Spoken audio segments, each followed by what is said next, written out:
In this video, I'm going to show you how to fix the classic Facebook button missing problem and how to switch to classic Facebook if it's missing.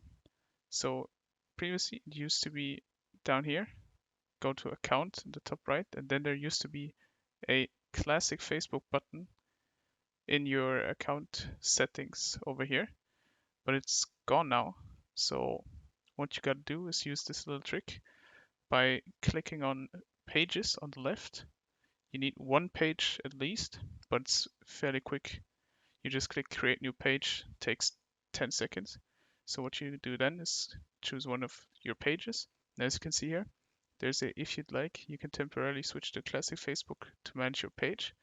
That's what we want to do. Click switch now. Go to skip because we don't want to give them feedback. Click skip.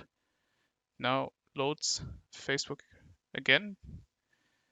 It said it's just so that we can edit our page, but we can circumvent that by just clicking the Facebook logo in the top left to go to Facebook Home, and we're back to the classic Facebook. That's how to fix the classic Facebook missing and switch to classic Facebook layout in 2021. If this video helped you out, leave a like, comment, and subscribe. Bye.